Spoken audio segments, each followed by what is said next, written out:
of Alpha-Phonics, a primer for beginning readers. It's a phonetic program, an intensive systematic phonics program. And the reason why we use phonics to teach children to read our English writing system is because ours is an alphabetic writing system. Now, what is an alphabet? An alphabet is a set of graphic symbols, we call them letters, that stand for the irreducible speech sounds of the language. Prior to the invention of the alphabet, which took place about 2,000 years BC, the original way of writing, or say the earliest form of writing, is known as pictography. The cavemen drew pictures on the walls of the caves. An animal looked like an animal, a human being looked like a human being, a tree looked like a human being. You didn't have to go to school to learn to read pictographs. But as civilization became more complex, the scribes had to begin drawing pictures of things that did not lend themselves to depiction. I mean, it's easy enough to draw a picture of an animal or a tree or a human being, but how do you draw pictures of ideas? How do you draw pictures of such things as good and evil or right and wrong? You can't. So what do? You draw a little picture and you say, this stands for good, and this stands for evil.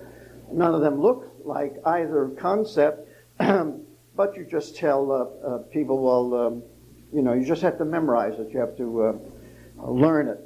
And so the scribes created thousands and thousands of symbols, none of which looked like the things they represented, and therefore literacy was very, very difficult to acquire. You had to spend years memorizing these ideographs or logographs, and the result was that literacy was restricted to a small number of scribes and priests and scholars who would spend years learning upwards of 50,000 of these characters. Now, the Chinese language, Chinese written language, is a logographic language. That is, each one of those characters stands for a word. And in order to be able to read Chinese, you've got to memorize thousands of those little squigglies, none of which look like anything they represent. And so it takes a Chinese child much longer to learn to read Chinese than it does for an English-speaking child to read English, provided he's taught correctly, provided he's taught in the proper phonetic way. What they've done in our country now is they've made children, they're now teaching children to read English as if it were Chinese, as if each one of our written words were logographs, characters representing a particular word. And even there they don't stop. Just to give you an idea of how things have changed, I'm going to read to you the definition of reading given by Noah Webster in his 1828 dictionary. And this is how he defines to read. To read, to utter or pronounce written or printed words, letters, or characters in the proper order, to repeat the names or utter the sounds customarily annexed to words, letters, or characters. Pretty simple, isn't it? Not difficult to understand. Well, now I'll tell you how today's educators define reading, and I'm talking about whole language educators. How many people here have heard of whole language? Okay. Whole language now is being taught in virtually every primary school in America. And this is how they define reading. And this is taken from a book entitled Whole Language, What's the Difference?, published in 1991 and written by 3 whole language professors. And this is how they describe reading. From a whole language perspective, reading is a process of generating hypotheses in a meaning-making transaction in a socio-historical context. You all got that, didn't you? No. Well, that's not all. They go on. They say, as a transactional process, reading is not a matter of getting the meaning from text, as if that meaning were in the text waiting to be decoded by the reader. Rather, reading is a matter of readers using the cues print provide and the knowledge they bring with them of language subsystems of the world to construct a unique interpretation. Moreover, that interpretation is situated. Readers' creations, not retrievals of meaning with the text, vary depending on their purposes for reading and the expectations of others in the reading event. This view of reading implies that there is no single correct meaning for a given text, only plausible meanings, unquote. That's the present pedagogical philosophy that now governs American primary education. So we've come a long way from Noah Webster, who said that to read is to utter or pronounce written or printed words, letters, or characters in the proper order. You see what's happened? That is why our children are not learning to read, and that is why the homeschool movement has stressed getting back to the Noah Webster definition, to the Noah Webster view, which is derived from a biblical point of view. It's very important to understand that Noah Webster understood and believed that language was given to man by God. You see, how did that happen? Well, we read in Genesis, God created Adam and he spoke to Adam. He gave Adam his first vocabulary.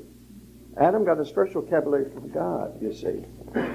And why did God give Adam a vocabulary? Why did God give Adam the power of speech? Why? Because he wanted to be able to communicate with Adam, and he wanted Adam to know him. So the first purpose of language is to know God. That's why man was given the power of speech. You know, no other species has that power. So why did God give man that power? Because he wanted man to know him. So that's very important. That is the first sense of objective reality that Adam was given. The knowledge that God exists, that God created me, you see. And then what was the instructions that God gave to Adam? He said, take dominion over the earth and name all of the creatures, name the animals. So immediately the purpose of language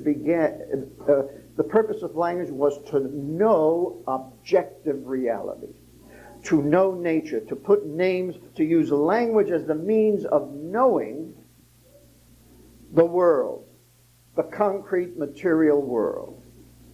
And then because God gave Adam Eve, the third purpose of language was for Adam to know Eve and Eve to know Adam. That is what is known as communication.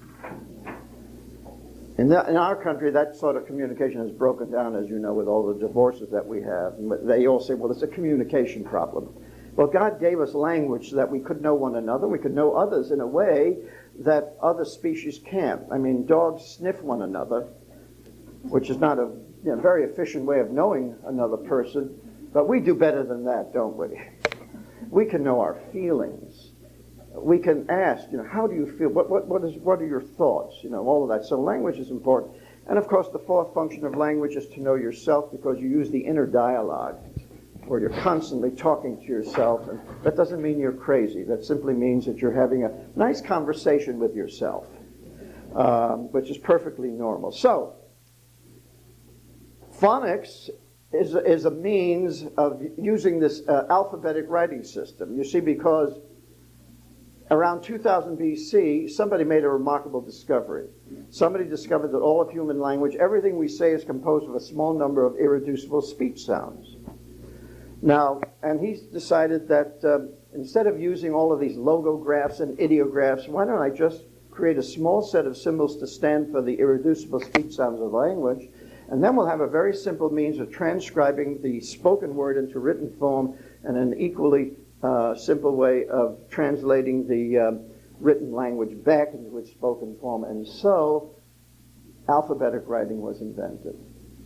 Now, the first important product of alphabetic writing was what? The Holy Scripture. When Moses went up to Mount Sinai, God gave him the 10 Commandments, and God wrote them, remember, with his finger? He wrote them in alphabetic writing. Now, who taught God the alphabet? It's a mystery. Nobody knows who invented the alphabet. All we know is that God gave Adam the power of speech, and God gave Moses tablets written in alphabetic writing. And the reason why it was put into alphabetic writing is because we know God through his speech. We hear his voice through voice. And so man had to have an accurate, precise means of transcribing the spoken word into written form so that the word of God could be on paper so that we could read him accurately, exactly as it is written. Not the way the whole language people want us to do it, but the way God wrote it. So there's a lot of mystery around this. Now, whole language is derived from an entirely different point of view. First of all, it's derived from linguistics. The linguists are all atheists. They do not believe that God exists. And so where did man get language from? Well, they say that man invented language. That over a period of evolution, he somehow invented language. Somewhere along the line, he began to say things or use his mouth and utter sounds. And so they say, well, gee, that's arbitrary. Man makes up meaning. It's subjective.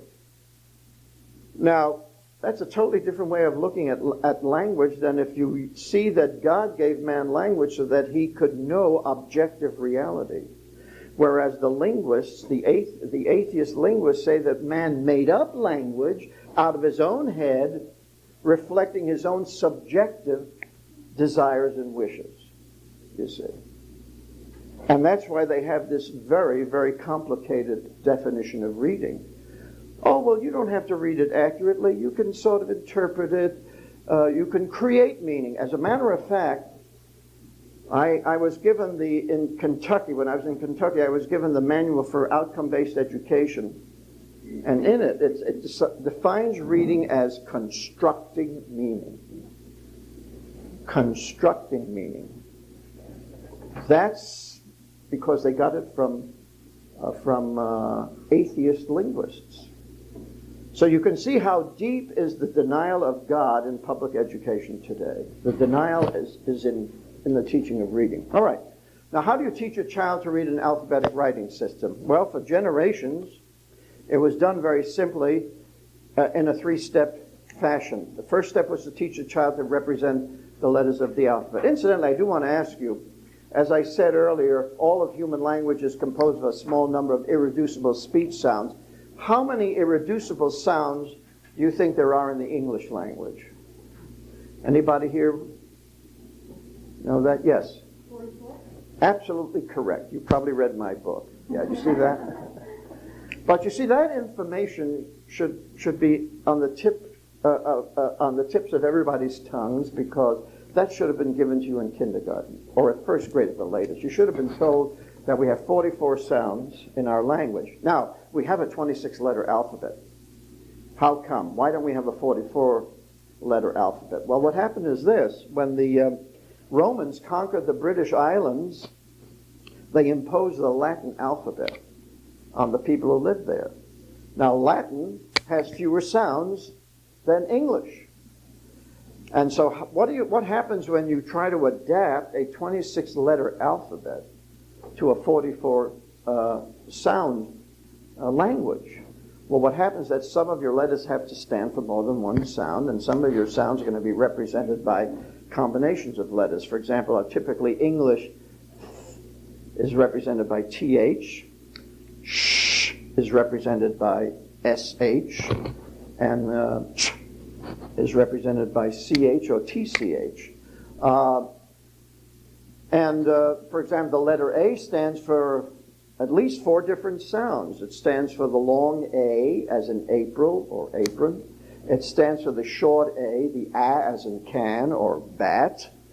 It stands for the R sound as in father or car. And it also stands for the aw sound as in all or ball. Well, now, how does a child know which sound to articulate when he sees the letter A? Well, if you teach the letter sounds in their spelling families, the children manage to learn which sound is appropriate when they see the particular word. Now, I took all of that into consideration in putting together Alpha-Phonics because I wanted to make the teaching of reading as simple, as gradual, as systematic, as logical as possible. So I start first, after you teach the child the letters of the alphabet, of course, using the alphabet song or whatever devices.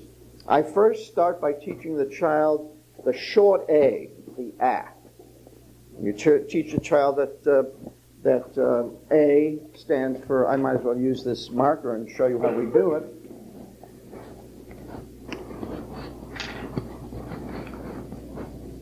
That's A. And then with the A, I teach 5 consonant sounds, or 5 consonant letters, M, N, S, T, and X. So you teach your child this is A, and this letter M stands for The letter N stands for The letter S stands for S. The letter T stands for T. The letter X stands for X. It's really a KS sound. X. All right, then you show the child how if you put together A and M, you get am, am, am, and, as, at, ax. You get X. So the child in the very first lesson learns the short A, 5 consonants, and 5 one-syllable words, you see. First lesson. Now, the reason why I went this way is I wanted to get the children to be able to read sentences and words as soon as possible.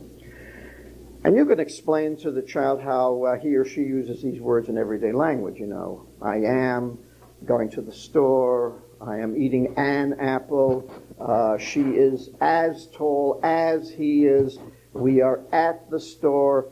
Dad has an axe. And if the child doesn't know what an axe is, you just show them a picture or bring it out if you've got it in the garage or in the barn or whatever. In the very next lesson, what we do is then take the same letters that they've learned, the S, and we put it in front of the am. And as you can see, if you know that this is am, and you've got the Sam, you see. We do the same with M in front of an. We get an, man. Then we introduce the letter H. Now, what does H stand for? Right. See, there's a symbol that stands for, that's what an alphabet is. It stands for sound. So we have in front of as gives you has. The S in front of at gives you at. The T in front of ax gives you tax. And as you're teaching these new words, you teach vocabulary. For example, you explain to the child what a tax is, because he or she will be paying it for the rest of his or her life, you see. So you tell them what a tax is. It has something to do with government. All right, so in lesson 3, we're already building our spelling families. Am, sam, and, man, as, has, at, had, ax, tax. So we can already put together our first sentences. Sam sat, period. Sam has an axe, period. So by lesson 3, your child can already begin reading sentences, and that gives them a great thrill, great feeling of accomplishment. Well, now what we do in the next series of lessons is teach the rest of the consonants with the short A. Now people often ask me, well, why don't you teach the long vowels, the other short vowels? I say, you can't teach everything at once, you know? Let's face it.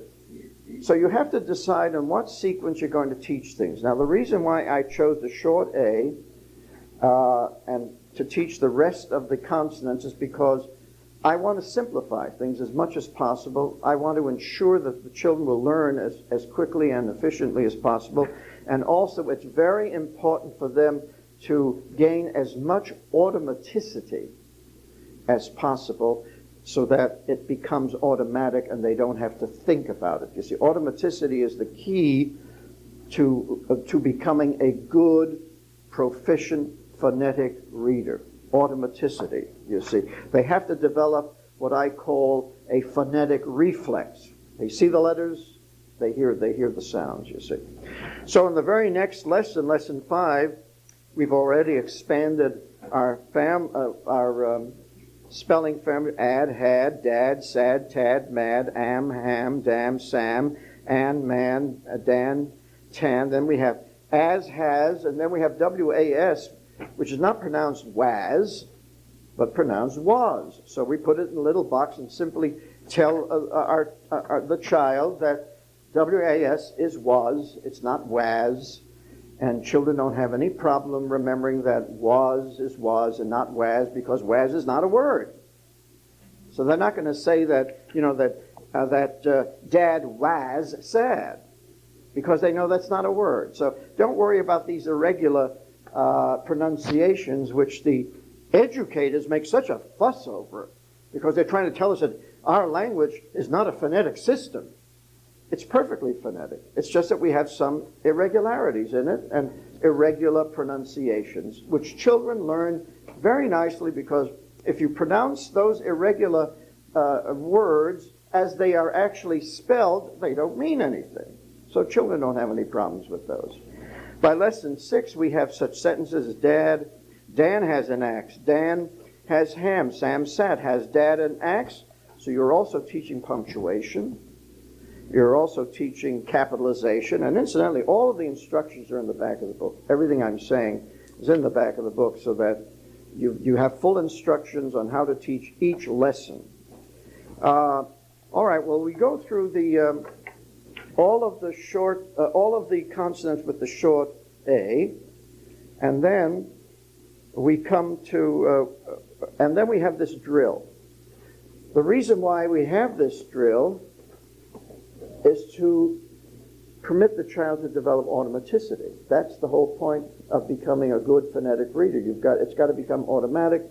So we have hab, hack, had, half, hag, how, ham, had, etc., etc. The child learns these 3-letter combinations very nicely.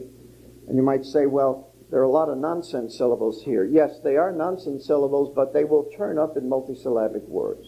For example, hab will turn up in habit, you see. So there's nothing here that they're going to be learning that they have to unlearn. They will be able to use every bit of whatever they learn in memorizing or in becoming and developing automaticity and developing the phonetic reflex. Well, then in lesson 15, we introduce the rest of the short vowels in their contrasting spelling families: bad, bed, bid, bod, bud. Children can hear those sounds and they see that they are spelled differently: the a, the eh, the I, the the. Now, when I was going to school, we memorized a, e, I. All of us learned to say a, e, I. A, e, I. But today you ask adults, what are the short vowels, and they look at you. You ask them, what's a short A? Ah? Ooh? You know, it's not automatic today. They have to think about it. Now, what is a short A? But if you're a trained phonetic reader, short vowels, you know, no big deal. So you teach those in these contrasting families, and then we concentrate on each one of the short vowels, giving them the same treatment with sentences and developing as much automatic response as possible. And when we're done with the short vowels, then we take up the TH. Now, here at lesson 21, we take up the TH sound. Prior to that, there isn't a single the in any of the sentences. Well, some people would say, well, why don't you teach the as a sight word? Why? Why is it necessary? Why not teach the when you start teaching TH? Because not only can you teach the, but you can teach that, than, them, then, thin, this, that, math, Beth, etc., you see. From my point of view, that made much more sense, and that's the way I do it. And in other words, in the sentences, the children only read what they've been taught to read. They only see letters that they have learned the sounds of. Then we move on to the short O. Then we take up plurals. And then finally, we complete the short vowels, and then we get into digraphs. Consonant digraphs. What's a consonant digraph? It's a consonant sound represented by two letters. Sh. SH is a digraph. Two drawings, two pictures. Digraph. Two letters. That's a digraph. Di stands for two, graph for letter. So, consonant digraph. Well, because it's a consonant sound. So we have ship, shin, shack, shell, etc. Then the CH, chin, chum. And then we have review, lots of review, chess, shock, chuck, shack, chug, what, chin, etc. Plenty of sentences, plenty of practice. Then by lesson 38, the children can read two-syllable short vowel words such as hot dog, box top, zigzag. Now, they haven't had a single long vowel yet, you see, but they can read all of these wonderful short vowel words. Ticket, helmet, velvet, kidnap, nitwit. Now, if your children don't know what a nitwit is, simply tell them that a nitwit is, well, Bill Clinton is a nitwit, you see, and he'll know exactly what you mean, you know. Then when we're done with that, and the sentences grow larger, like, Jill has a picnic basket full of hot dogs and relish. Not a single long vowel in any of these sentences, because we want to make sure that the children learn everything well as they go along and their success is guaranteed. Then we take up the NG. Ing, bing, ding, king, rung, sung, hung, kong, sing, song, etc. Singing, picking, yelling, fanning, getting, etc. Then now we take up the final consonant blends. What's a final consonant blend?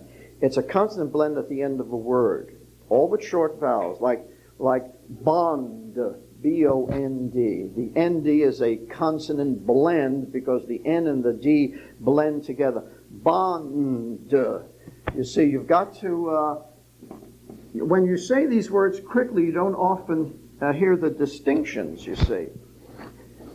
If you have a word like bond, you have B-O-N-D. So you have B-A-N-D. That's a blend, a consonant blend, you see. So we take up all the final consonant blends. You have ND, you have NK, as in rink, the skating rink.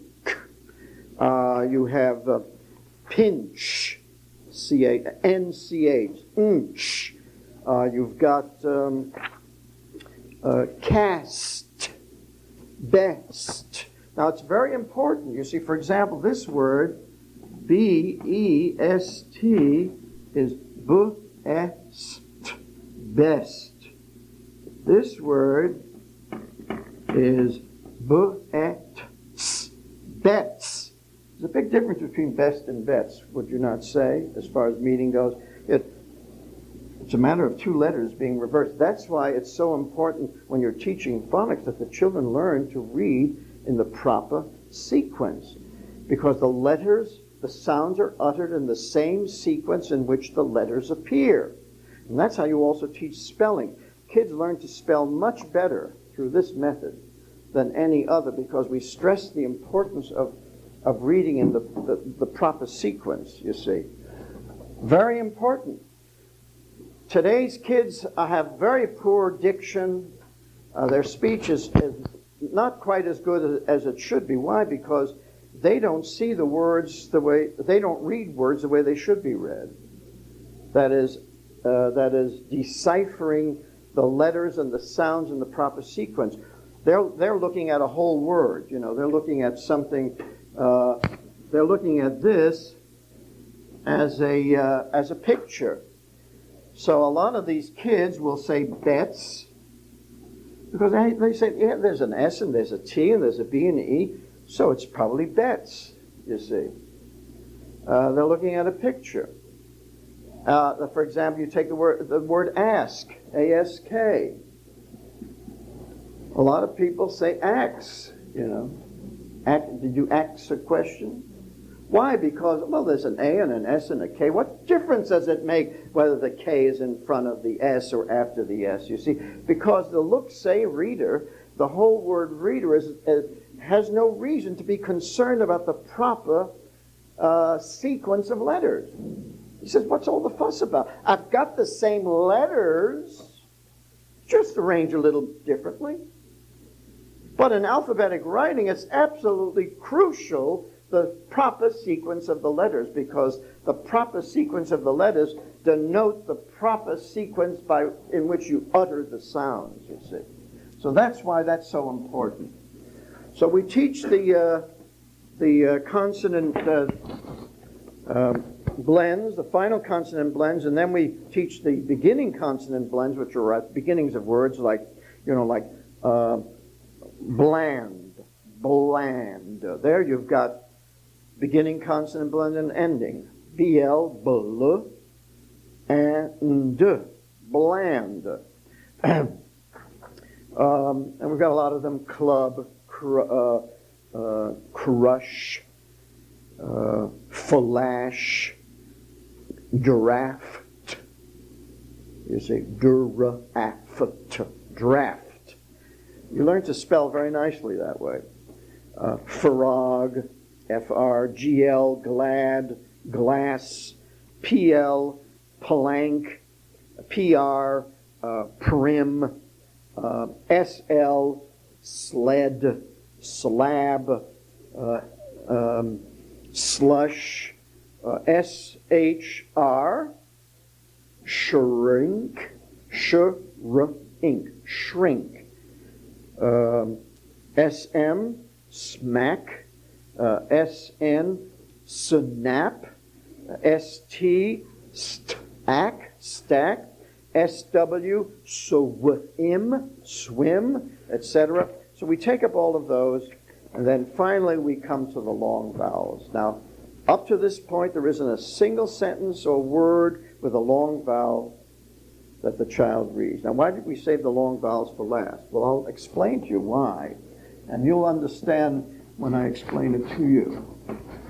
The first long vowel we teach is, of course, the long A. And the most common form of writing long A in English is the A consonant E. You sometimes call it the A, with the silent E. At becomes 8. You add the E, you get 8. Hat becomes hate, H-A-T-E. Fat becomes fate. Mat becomes mate by adding that, what they call the silent E. It's a spelling form. That's all it is. It's a spelling form. Now, in that lesson, I give the child all the different combinations of that spelling form. Ace, face, lace, pace. Ale, bale, dale. Ape, gape, tape. Eight, date, fate. Aid, fade, made. Cake, fake, bake. Fame, game, name. Cane, Dane, pain, etc. Also, gave, pave, brave, etc. So the child learns all of these words that are spelled with the A consonant and the silent E. So that's the first way we write the long A in English is A, consonant, silent E, you see. Now there's another way that we write long A in English, and I'm sure you're all familiar with it. A-I. A-I also stands for A. It's what is known as a vowel digraph. 2 letters standing for one sound. And we have a lot of words that are spelled with that A-I spelling form. Aid, made, paid, gale, jail, mail, pair, chair, pain, rain, drain, etc. And we give sentences for each spelling form. Now, You might ask, why do we have two different spelling forms for the same sound? Well, because we have a lot of synonyms or homonyms in English, that is, words that sound alike but mean different things. Take, for example, aid. You have aid, and you have aid. Now, if I just said to you aid, what would you think? Would you think of lemonade or a drink, or would you think of the aid to help somebody? In other words, just by saying the word doesn't tell you which particular one I'm referring to, the meaning, but if you see it spelled, you know that this aid refers to the drink, a summer drink, an aid, and this aid is like first aid, you see. So the spelling helps us identify the meaning of the word instantly without having to worry, well, which aid is he referring to? The Chinese have a terrible problem because all of their words are single-syllable words, and they've got hundreds of homonyms, and the only way that they can distinguish in speech is by inflection, you see. But our language is different. We use multisyllabic words, and of course, our spelling forms are much easier. It's easy to learn to spell in English if you do it in the right way. Now we have a third way we write long A, A-Y, as in day, bay, stay, sway. We have another way, E-Y. So here you have day, E-Y, you have obey, obey. Or, and there isn't even an A in sight. You have the E-Y, and words like obey stand for long A. And then we have even a fifth way of writing long A, E-I, as in vein. Incidentally, there are three veins. There's this vein, there is this vein, and what's the IN. So you've got, this is your blood vessel, this is the weather vein, and this is vanity vein, you know. So we have three different veins, three different ways of spelling them, which identify them immediately. And then we even have a sixth way of writing long A, E-I-G-H.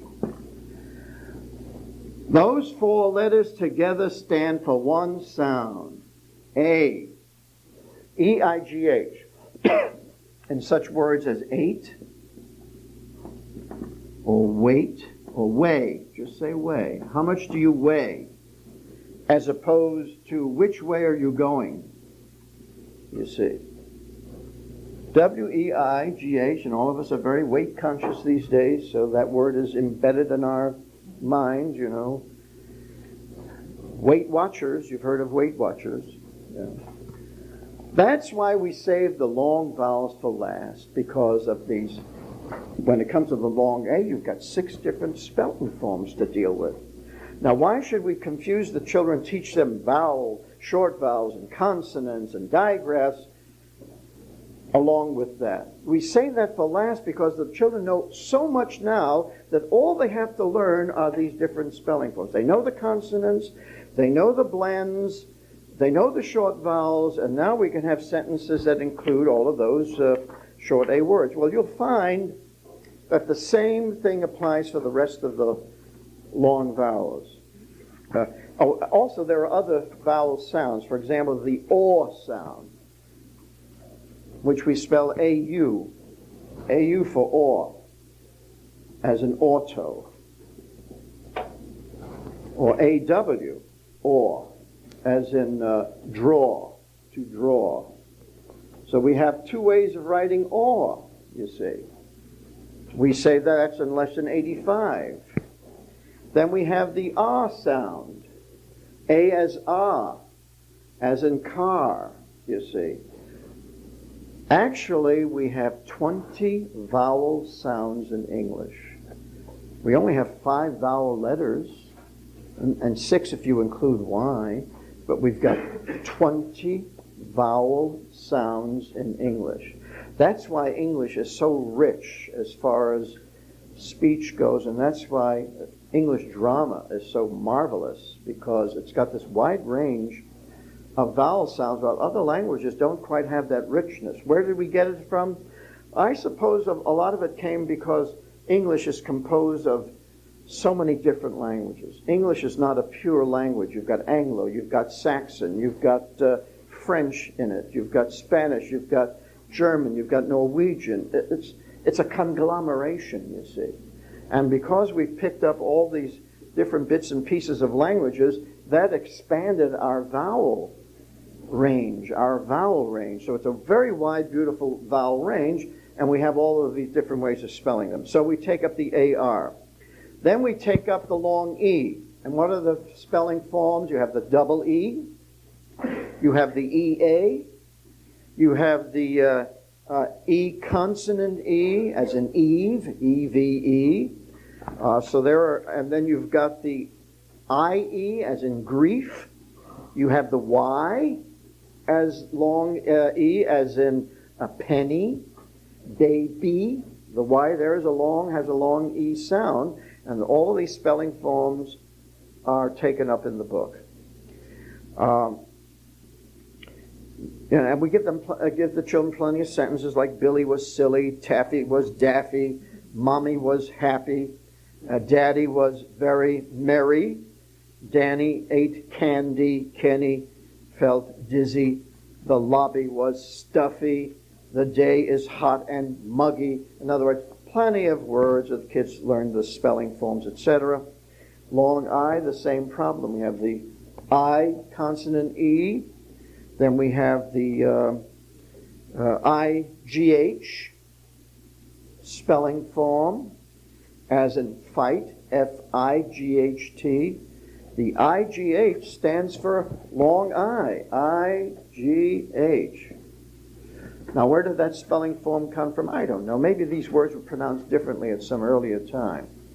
The spelling has remained the same. You see, when the dictionaries first began to appear in the 17th and 18th centuries, spellings were solidified. You might say that they became standard. Spellings became standardized. And with Noah Webster's dictionary, American Dictionary, that's when spelling really took on standardized forms.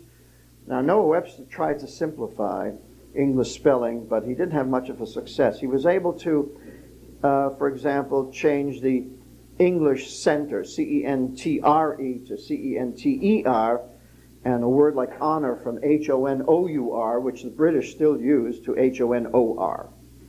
That's about as far as he was able to go. He wasn't able to change though, T-H-O-U-G-H, to T-H-O.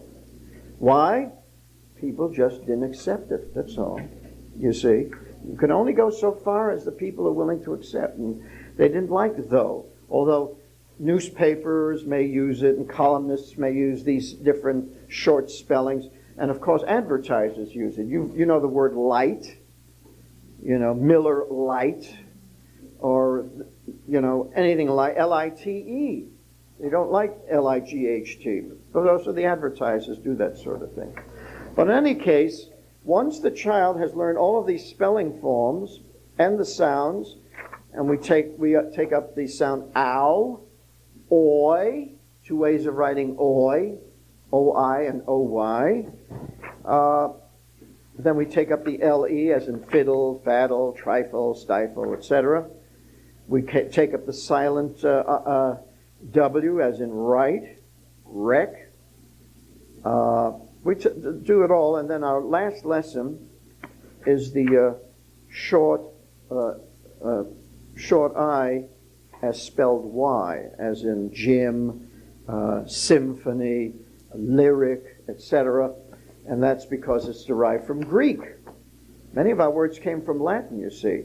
And those Latin spellings do provide spelling problems. For example, T-I-O-N, that's a favorite one, and you all had to learn that T-I-O-N is shun, you see.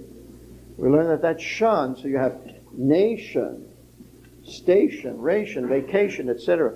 Hundreds of words with the T-I-O-N, or we even have sounds for which we have no Symbols, for example, take the word leisure, pleasure. You know we don't have a way of writing the j in English. How do we write pleasure? Pleasure.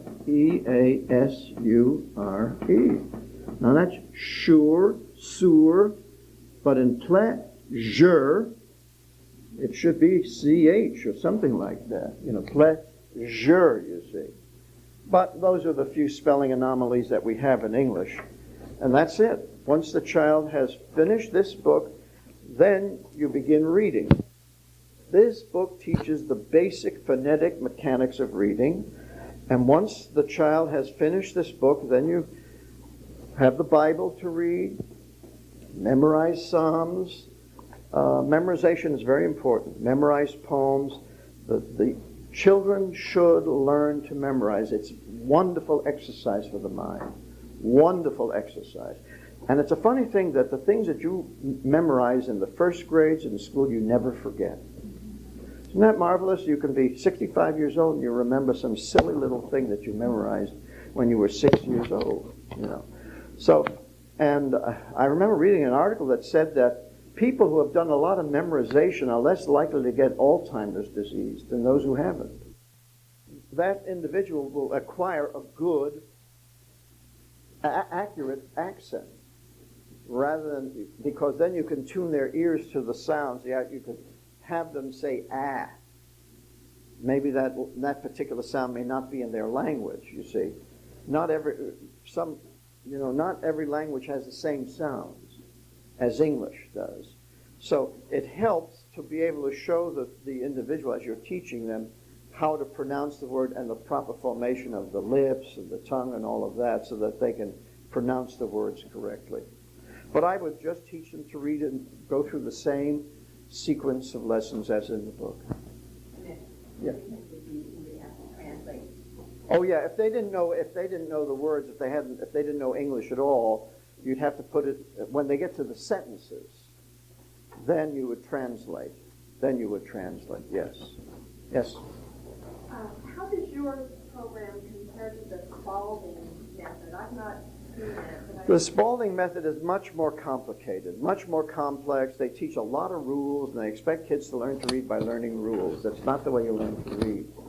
You learn to read by developing an automatic association between letters and sounds, and that's done through drill, by doing the kind of thing that I've done. Also, this requires no previous, you don't have to attend a class to learn how to teach reading. All you have to do is read the instructions in the back of the book and you know how to do it. But in order to be a Spalding teacher, the Writing Road to Reading, you've got to go through a course. Sometimes takes a couple of days. And it's rather complex, much more complicated. And then also they print the letters. They have the kids print the letters. I don't approve of that. Children should not be taught to print. They should be taught cursive writing to begin with. And I will discuss that in the writing. And now, is that the next lesson? Is that what comes up next? Penmanship and arithmetic, which will be in room 4 at 10:25. What time is it now? How are we doing for time? Oh, we've got plenty of time. We've got about 15 minutes. Yes. As you're going through these lessons, yes, then do you recommend, what I found as I've gone through it, I think I went through it too fast. Because she could whip those words off, what's going on. But I think what you're saying is that with each lesson, you go through those again and again and again until they know them. Well, no, I wouldn't say. I'll tell you this: as far as speed and getting through, if they get through the lesson okay, they can read it all right. You just proceed, and then when you start getting into books, when they have problems, then you go back. You see, for example, if they've forgotten the OI or the OY, or they have problems with particular spelling forms, then you refresh their memories and go back. But I advise advancing at a pace that seems comfortable for the child, and then getting into books as early as possible, because the purpose of this is to teach them how to read. And so the sooner they get into books and get hooked on books, the better they're going to learn to read, you see. And so, and you can always go back. That's what I'm saying. You can always go back. Okay. But also, I should remark that the child should be writing all of this as they are learning to read it. You see. Now, do you need a workbook? The only workbook you need is a blank notebook. Get a nice blank notebook where you begin teaching the child to write cursive.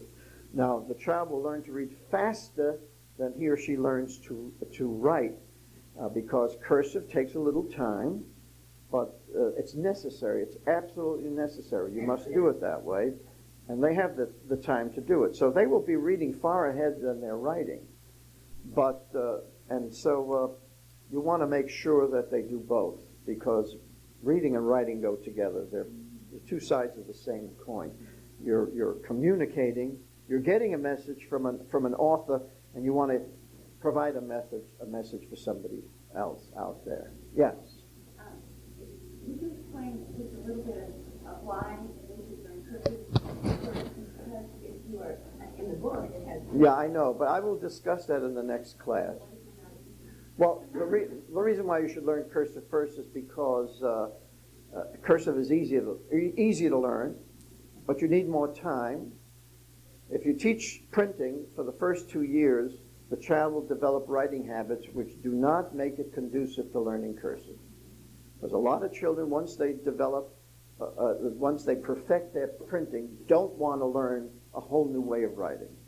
They put up a resistance, and so they keep printing for the rest of their lives, or they develop a hybrid, part print, part cursive, that sort of thing. How do they then read books that are printed? Well, because the cursive helps. Because you're asking me to give you the lecture that I'm going to give next door, and I hate to do that because I don't want to spoil it for people who are going to attend. How many are going to be in my writing section? All right, they're going to be there, and you'll just have to get the tape. You'll get the secret that way. Yes, ma'am. I'm curious about the Hooked on Phonics. What is that all about? Well, Hooked on Phonics is a program that teaches the letter sounds in some kind of musical fashion. It's not a very good program. Somebody sent me a set of the tapes, and I listened to them, and I thought to myself, you really have to make some leaps in order to understand the concept of what phonics is all about. And it's expensive. It's $230 the last time I heard of the price. Wow, this is only $25. Now, I've also made audio tapes for parents who've never had phonics and are very uncertain of the sounds. You know, so many parents were brought up on the Dick and Jane books, you know, See Spot Run and all of that, and were never taught any phonics. Some parents were taught phonics along with Look Say because they had an older teacher who knew that you couldn't learn to read with that nonsense, you know, that you had to have phonics. So the older teachers would teach the phonics, even though they had to use the Look Say books, the Dick and Jane. But then many younger teachers who didn't have much phonics and didn't know much phonics just used the Look Say, and a lot of parents I have found have such deficiencies in that area that they persuaded me to put together a set of tapes, which I did. So the tapes are available. They're $20 for the 2 tapes. So altogether, the tape plus the book, that's $45. That's still very inexpensive considering, that this is compared to what's on the market. Also, the reason why this works so well, if you notice, there are no pictures. Why aren't there any pictures? I've never had anyone ask for pictures. I've never had a child who asked for pictures. You see, our alphabetic writing system is a sound symbol system. You don't need pictures. Pictures are a distraction. That's all they are, a distraction. They'll look at the picture and try to guess the word, you see. So there's no reason to have pictures, and I've never had anybody ask for pictures. And I put together this book based on my own instincts and my experience as a tutor. See, that's another thing. I have tutored kids. I have taught kids. I have used this book, so I know how it works. So I can speak with a certain amount of authority, and I'm not at all fazed by these look-say whole language professors who have never taught a child anything. I remember reading about Professor Arthur Gates, who created the Macmillan Readers back in the late 1920s and the early 30s. He was a protege of Edward L. Thorndike, the father of educational psychology at Teachers College, and who was also instrumental in creating the look-say type readers. Arthur Gates told Thorndike, he said, "I've never taught a child to read." And he said, "That's all right. Neither have I." That was Thorndike's answer. So here are these two giants who were considered giants in elementary, primary pedagogy who never taught a child to read or to do anything. And they're the experts, you see. And all the teachers take their instructions and their knowledge from them, those ignoramuses. Two ignoramuses. Simply because they've got a PhD and there's a doctor in front of their name. I've been in the trenches. I've taught the kids. I know how it works. I'm at this very moment, I'm instructing youngsters. A 6-year-old who was going to a public school in Concord, Massachusetts. Now, Concord, Massachusetts, that's Lexington and Concord. You've heard of Lexington and Concord, the Revolutionary War. Concord is a very affluent town. This boy was being destroyed by whole language. Absolutely destroyed by whole language. So his mother pleaded with me to tutor him. Well, I started to tutor him. Now, all he would do is just guess, and he was a mess. Total mess. Well, he couldn't even look at the book. He couldn't concentrate. He was squirming. He was all over the place. He was in tears. It took months, literally months, to get him away from the look-say habits and to begin to get him to look at words phonetically. I had to constantly tell him, spell it, spell it, spell it. By telling him to spell it, he had to look at the letters in proper sequence. And when he did that, it registered in his mind, and then he could say the word, you see. But getting him to even spell it was a problem. You know, he would just stare at the word, and finally I'd say, spell it. Then he'd spell it, you see. Now he's an excellent reader. Wonderful, he's a wonderful phonetic reader, but he still has a holdover. He'll still insert a word that's not there. He'll still leave out a word that's there, you see, because he's got the habit. And that's why the public schools are so dangerous, is because they inculcate these bad habits at that early age when the kids are so vulnerable and so susceptible to whatever the teachers are telling them. And to break these habits is like, well, it's like pulling teeth. It's very difficult. Well, you know when you have kids who have bad habits what it's like. Yes, ma'am. I considered a lady who had brain damage a couple years ago in a car accident. But when she had learned how to read when she was in grade school, they didn't teach her the phonics. Right. And so she still remembers the lip finger. Right. So, but she wanted to learn the phonics, but Good. how it's hard to relate to that because she sees the word and she knows what it is just by seeing it, but she doesn't know how to sound words out when I'm showing her the word. And she gets really confused because relating the phonics to the word. Well, you just have to keep up at it. You know, you simply have to be patient. You have to be patient, and you have to explain it and help her do it. You know, show her how to do it. And it just takes time. None of these things happen overnight. I mean, if I'd given up on little Bond, the youngster that I was tutoring, had he remained in the public schools, he'd be a basket case today. His mother would have had to send him to private schools that charged $30,000 a year to teach so-called dyslexics to read. We've got them in fashionable Boston, you know. We have them in Lincoln. We have a school called the Carroll School that specializes in taking these kids from these professional families and teaching them how to read. These kids all come from highly educated families, and the families have no idea why their kids can't read. They just assume that there's something wrong with the child. Well, the child was born with dyslexia, you know, or something like that. Now it's ADD, as you know, attention deficit disorder, which is a result of that horrible method of teaching. So the kids, what do the kids do when they're being taught by this insane method? They react physically. So they act up in class, and so the educators say, well, how are we going to handle these kids? What's the answer? Drug them. I understand that Idaho has a very high rate of ADD kids on Ritalin. Oh, you're making real progress, aren't you? That's Idaho. That's why I tell parents, get your kids out. Don't go near a public school with an infant, with a child. You're only asking for trouble. You're asking for problems. And that child's brain may be damaged permanently. Because those brains are very susceptible to what the educators are doing. And that's their purpose, is to destroy the child's brain before he becomes an adult who can work against them, you see. So if they can take that brain and destroy it at an early age, they've got a little slave. They've got a little servant. They've got a little peon who can serve the masters, you see. That's what it's all about.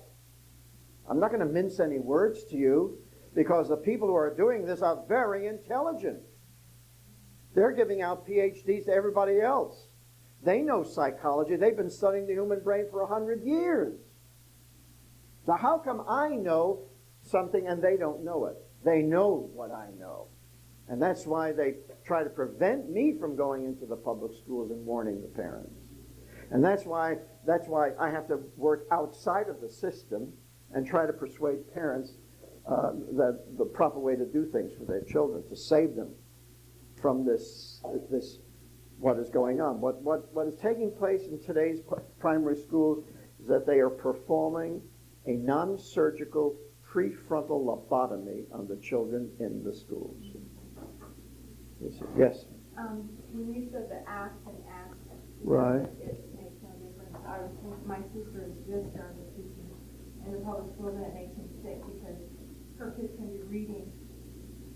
Anyway, her kids can be reading, and if the word is horse and they say pony, she says, good job, you know. Oh, yes. So what I see with this now, I just watched this interview with these kids, these older kids, that are saying there are no absolutes, and they started with the reading program. Exactly. In kindergarten, that you don't have to read, you don't have to say what the letter says. If you get the concept, we're happy with you. That's saying there aren't any absolutes. That's right. You see, they actually teach that if the child sees a word like horse, which he has learned as a picture, and he says pony, they say that's correct.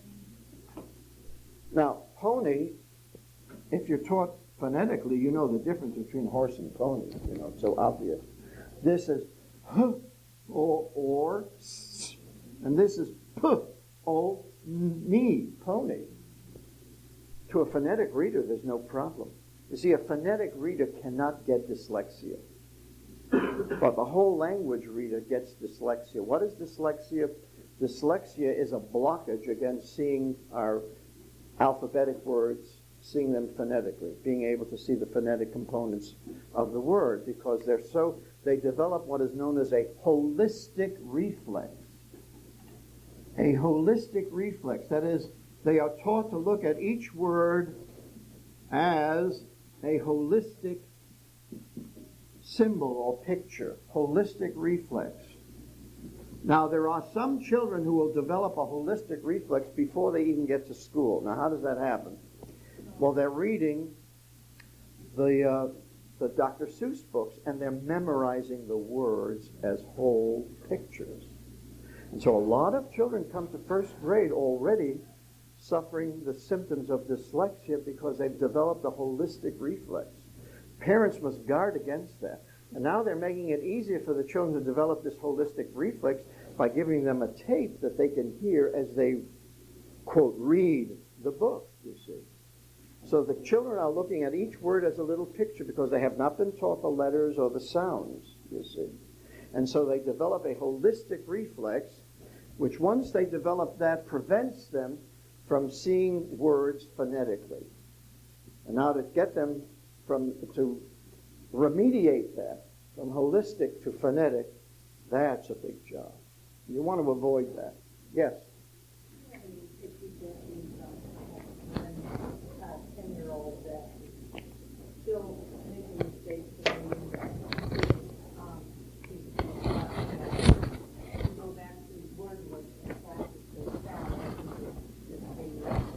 Yeah. Do you think those kinds of things work themselves out as you use more and more? Well, I'll tell you what you might do with a youngster like that is have him read aloud to you something that he prefers reading. And then every time he comes to a new word and has a problem, get a notebook and have him write the word down in the notebook, break it up into syllables. And in time he will develop hundreds of words. Then have him go over and over those lists. Just have him read down the list of words so he becomes more familiar with them. And that should help solve that problem. Yes? Do you have time to talk a little bit about the role that Gallaudet University plays in the development? Not now. We're practically at the end. I think we have to end at 10, is it? What time is it? Is that the end of this class, 10:10? Is that what it says? Yeah. So if you want to save your questions, I'm going to be running across the... Oh, is there a break period between these two things? These two... Let's see, this ends at 10:10, and the next one begins at, what is that, 10:25? Or 10:50? 10:50? All right, I do have a few minutes if anybody wants to ask another question. Or if not, then, well, oh, yeah, okay, what was that question? I think that we need to be in prayer for Idaho. And the state superintendent in Twin Falls said this last week, the newly elected state superintendent, Ann Fox, said that she wanted to take the public schools back to phonics. And so we need to pray. They are fighting her tooth and nail. All right, you want to say a prayer for, her name is Ann Fox? Dr. Ann Fox. Okay, why don't we say a prayer? Heavenly Father,